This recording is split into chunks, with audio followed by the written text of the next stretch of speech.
Website and digital marketing data collection and tracking have evolved immensely over the years. But along with this evolution has also come privacy concerns, especially when it comes to the healthcare industry and the metapixel.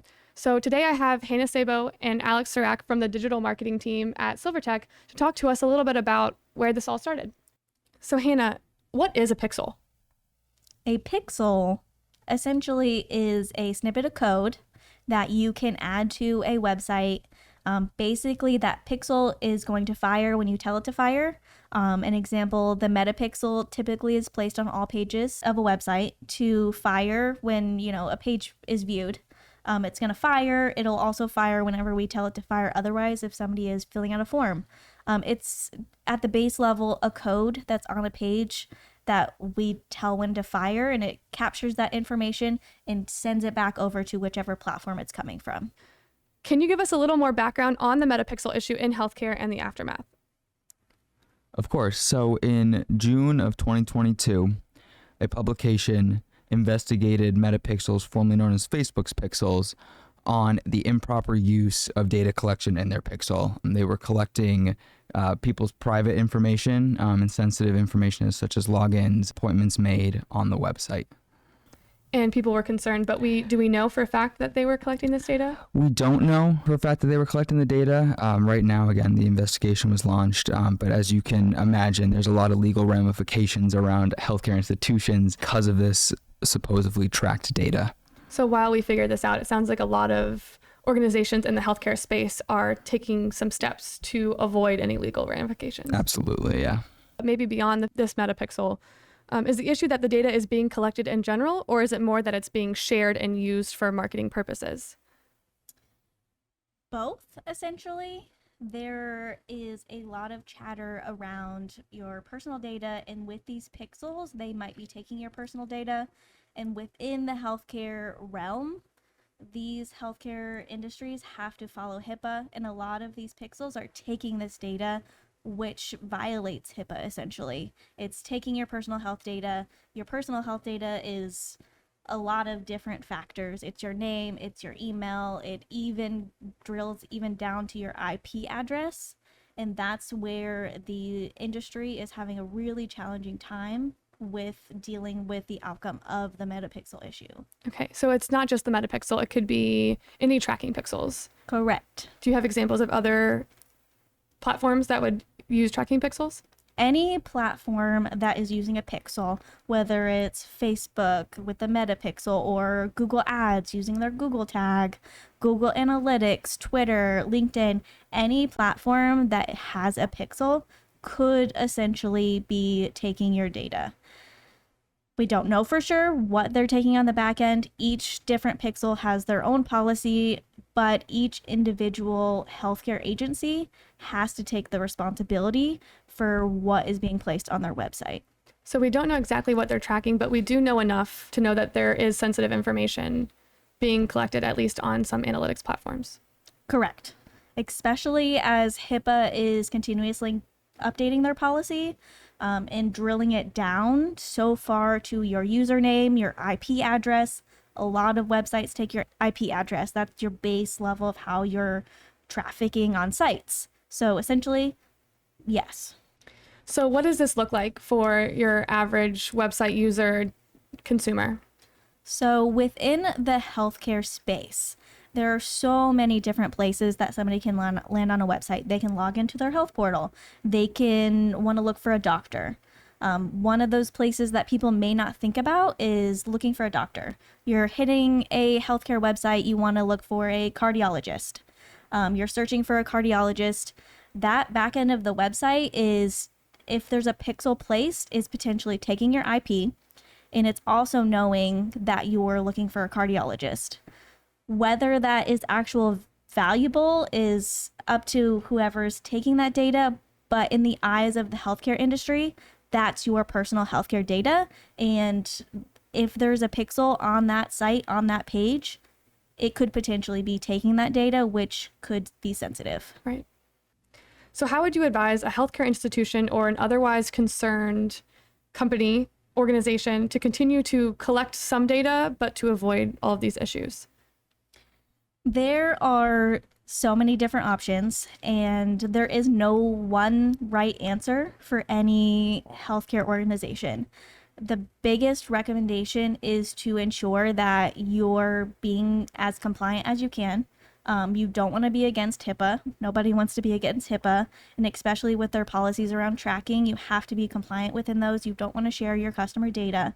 So there's a couple different roads you can take. You can eliminate all pixels from your website, which is a little bit scary. Yeah. So every single tracking pixel that you have. Yeah, you can eliminate tracking completely, which is scary because we are in a data world. That's nobody's preference. There's potentially other platforms people could move to if they didn't want to use Google Analytics, which could be flowing data through, or there's other maybe bridge platforms you can get. There's also the potential where instead of putting all of your pixel code on every single web page of your website, place it on pages that aren't going to grab any data, making sure that you're not giving out any personal health data. You're not risking your website giving out any personal health data. You're not risking any of your customers or your patients and giving out their data. We've seen a lot of different people in the healthcare space take a lot of different approaches, and you just have to listen, learn, and determine what's best for you. So when you look at the type from a marketing perspective, right? If we are tracking website visitors, users, what pages are working, or digital marketing campaigns, what's working, if you were to take these steps to protect the privacy of your users, what data do you lose, or what would you not be able to report on again? One of the biggest things that we might lose if you go the route of taking tracking off of your website is conversion data. Mm-hmm. You're not going to have people knowing who is signing up, knowing who's doing, that deep level of traffic. You're not going to want to track buttons really, because we might be taking some of their data that we don't want to take. Right. We don't want to share their personal health data. We only want to utilize data to better improve the site. So there is that deep level of conversion tracking we're going to hit and we're going to not get anymore, and we're just going to have to be fluid for that. So for example, if you're running an open enrollment campaign, in the past, we may have been able to put tracking data on the sign up page, right? And so we'd be able to say, this is how many people converted from this campaign we ran, but we wouldn't be able to do that anymore. So we'd have to use clicks or something like that to measure the success of the campaign. Exactly. We would have to determine from a strategic perspective what's going to make sense. There's going to be, if we don't want to place any types of tracking across the website, we're going to have to put a little bit more weight on some campaign metrics. If we're running a digital marketing campaign, what are those metrics that are important? We can still see if somebody clicks an ad, goes to the website, and we just have to put a little bit more weight on those types of KPIs. So from a digital marketing perspective, what does this mean for clients? Like how would you measure success of campaigns? Well, like Hannah said, it has to do a lot with each individual's platforms, what we can and cannot track. So whether it is impressions or clicks, again, I think the main point is we're going to lose a lot of that conversion tracking. So a lot of it could be relying on the actual clients and so tell us like, hey, we ran a campaign for cardiology. How many are you seeing on your end? It's really about a relationship we form with each individual client. Beyond healthcare, does this have implications in other industries? It could. As of right now, there's so much unknown as far as what data is being tracked. I would say any industry that collects personal information, an example would be banking, where you're logging in to accounts, where again, personal information you don't want out there could be getting out there. But as of right now, it's so unknown that it really hasn't affected much. Gotcha. So what would either of you recommend in the meantime? While it sounds like we still don't know a lot, but what steps can we start now? One of the first steps that I think that people should take is learn about it. Make sure that you understand what's going on. Make sure that you know that there are changes to the HIPAA policy when it comes to website tracking, and understand those just to make sure that IP is this personal health data, and we don't want to give out people's IP, and that's everywhere. Yeah. Like that's how you are across the web. That's how you're traveling the internet. So we just want to make sure that everybody understands it, and then at the base level, start formulating a plan. We don't want to take people's personal information, so we really need to start, removing some of that code from pages that might be taking personal information, and ensure that we can be compliant and adjust those goals. It's not going to be a one-to-one. Like, removing tracking is a very tough decision to make.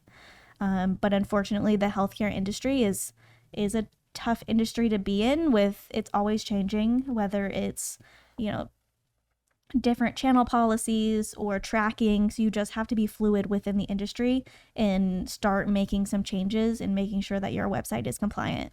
One example that we can quickly touch on is we work with some healthcare clients, and it is a big concern in healthcare. What do you do? You don't want to end up in, somebody saying that you're stealing their personal data. So, we've had clients take, the aggressive approach and remove tracking from their site. And that is a huge step to make, especially because we are a data forward world. Everybody needs the data. Everybody wants the data. But what do you do when you don't have that data anymore? So we've seen clients take the data off, restructure their goals, and understanding what do we do now? Where do we go from now? But taking that step is a hard step to take, but definitely a good one in what we're seeing in the industry. Universal Analytics, Google's analytics platform, is sunsetting this year, July 2023, and we're moving to Google Analytics 4. Does this change anything about tracking? We don't 100% know yet. We do know with GA4 and how that platform functions, it does anonymize IPs. So there's potential that it could be useful within healthcare, but there's still so many unknown factors in how that data may be getting sent back. So we can't 100% be sure, but it's a possibility that it could be a good move forward within tracking and analytics.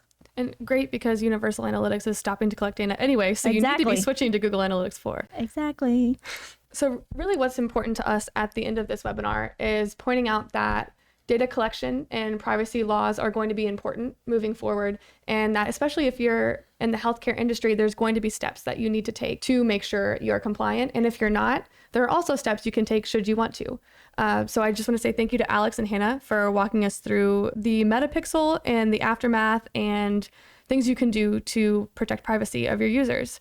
And if you have any additional questions, please feel free to set up a meeting with any member of our team at SilverTech at www.silvertech.com.